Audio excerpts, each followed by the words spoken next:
இப்போது சமாதான ஏஜி சபையின் தலைமை போதகர் பாஸ்டர் ஆர் கிளாரன்ஸ் மருதையா அவர்கள் தேவனுடைய செய்தியை கொண்டு வருவார்கள்.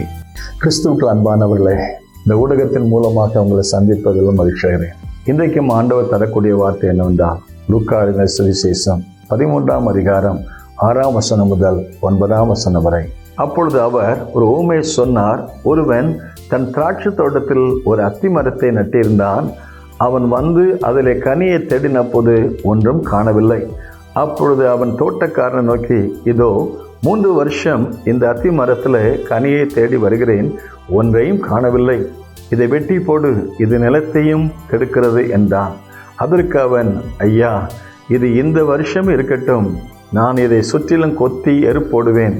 கனி கொடுத்தால் சரி, கொடாவிட்டால் இனிமேல் இதை வெட்டி போடலாம் என்றார். இந்த உவமையை நாம் இங்கே ஆண்டவர் இயேசு சொல்வதை பற்றி வாசித்து பார்க்கிறோம். ஒரு மனுஷன், அவன் தன் தோட்டத்தில், அது என்ன தோட்டம்? திராட்சை தோட்டம். திராட்சை தோட்டத்தில் ஒரு அத்தி மரத்தை நட்டிருந்தான் என்று பார்க்கிறோம். பொதுவாக பழைய ஏற்பாட்டு பிரமாணத்தின்படி அங்கே திராட்சை தோட்டத்தில் அத்தி மரத்தை நாட்டக்கூடாது.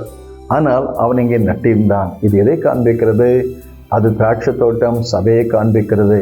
இங்கே இன்னும் பார்க்குமேனால் யூதர் பிரஜாதி என்று கூட பார்க்கலாம்.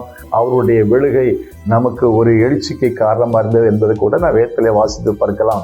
இன்றைக்கும் ஆண்டவருடைய கிருபை, இரக்கம், தயவு நம்மேல வச்சு 2023 பாதுகாத்து 2024 கொண்டு வந்திருக்கிறாரு. கடந்த வருஷம் நாம் ஆண்டவருக்கு எவ்வளோ கனி கொடுத்தோம். கடந்த வருஷம் ஆண்டவருக்காக எவ்வளோ பிரயாசப்பட்டோம்.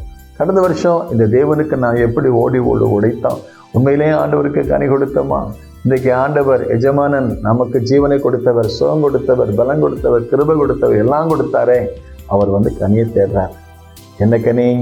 முதலாவது, நம்முடைய உதடுகளின் கனியாக ஸ்தோத்திரப்பதை, ஆண்டவருக்கு எப்போதும் நன்றி உணர்வு, நம்ம வாழ்க்கையில் எப்போதும் நன்றி உணர்வில் இருக்க கர்த்தர் கிருபை செய்வாராக. 2வது, நமக்கு எப்படிப்பட்ட கனிகளை கொடுக்கணும்? ஆவிக்குரிய கனிகளை கொடுக்கணும். அன்பு, சந்தோஷம், சமாதானம்.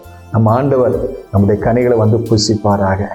3வது, நாம் ஆத்துமாவே கனி, நற்கிரியலாகிய கனிகளை நாம் கர்த்தருக்கென்று கொடுக்க வேண்டும் என்று விரும்புகிறார். இந்த வருஷத்தின் ஆரம்பத்தில் நம்ம கொண்டு வந்திருக்கிறார். நம்ம ஆண்டவருக்கு எப்படிப்பட்ட கனிகளை கொடுக்கிறோம்? உண்மையிலே உதடின் கனியாக ஸ்தோத்திர பலியை கர்த்தருக்கு கொடுக்கிறோமோ? ஆவிக்குரிய கனிகள் நாம் இருக்கிற தேசத்தில், நாம் இருக்கிற வீட்டில், இருக்கிற குடும்பத்தில், வேலை செய்கிற இடத்துல, இருக்கிற சபையில், இருக்கிற உலகத்தில் ஆண்டவருக்கு கனி கொடுக்கிறோமா? யோசேப்பு, அவன் கனி தரும் செடி போல காணப்பட்டான்.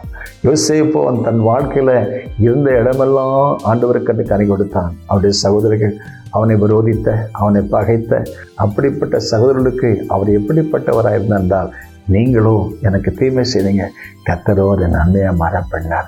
ஆவிக்குரிய கனிகளை கொடுக்கிற மனுஷன் தான். இந்த செய்தியை கவனிக்கிற அருமையான தேவனுடைய பிள்ளைகளை, ஆவிக்குரிய கனிகளை கொடுப்போம், ஆத்தும ஆதாய கனிகளை கொடுப்போம். இதன் மூலமாக கர்த்தர் அவருடைய நாமத்தை மையப்படுத்துவதாக. ஐயா, இந்த வருஷம் இருக்கட்டும், கனி கொடுத்தால் சரி, கொடாவிட்டால். இந்த வார்த்தையை கவனிக்கிற அருமையான தேவனுடைய பிள்ளைகளை, தேவனுக்காக கனி கொடுப்போம். கர்த்தர் நம்மை ஆசீர்வதிப்பார். May God bless you.